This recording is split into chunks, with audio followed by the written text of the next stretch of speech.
ওয়ার্ডপ্রেসের যে কোনো ধরনের ওয়েবসাইট বা সিস্টেম হ্যাক করার জন্য হ্যাকারদের খুব জনপ্রিয় একটা মেথড হচ্ছে web shell attack. Web shell হলো একটা ম্যালিশিয়াস কোড যেটা আসলে আমাদের ওয়েবসাইট বা সিস্টেমের অ্যাক্সেস নিয়ে থাকে এবং ওয়েবসাইটের বিভিন্ন ধরনের ক্ষতি বা ডিফেসমেন্ট বা র্যানসামওয়্যার ছড়াতে পারে। ওয়েব শেল অ্যাটাক করার সময় হ্যাকারদের বেসিক্যালি টার্গেটই থাকে হচ্ছে ওয়েব সার্ভারের ডিরেক্টরিতে অ্যাটাক করার। এক্ষেত্রে ম্যালিশিয়াস অনেক ফাইল ইনজেক্ট করা হয়, তারপর ওয়েব ব্রাউজার থেকে সে ফাইলটাকে কার্যকর করা হয়।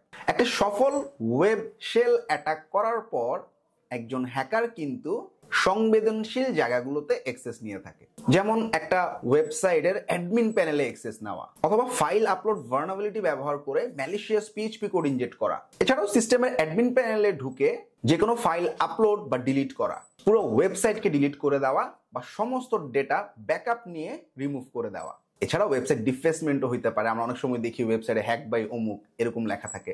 তো আসুন জানি ওয়েবশেল কিভাবে কাজ করে। ওয়েবশেল অ্যাটাকের অনেকগুলো স্টেপ আছে।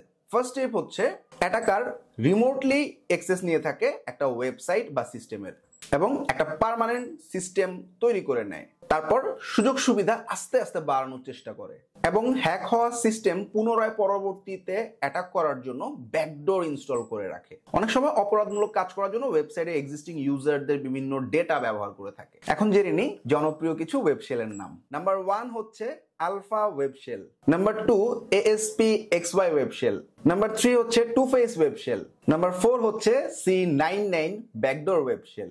আমাদের ওয়েবশেল অ্যাটাক থেকে সতর্ক থাকতে হবে, আমাদের সার্ভার বা সিস্টেম বা ওয়েবসাইটকে যথেষ্ট পরিমাণ সিকিউর রাখতে হবে। Thank you.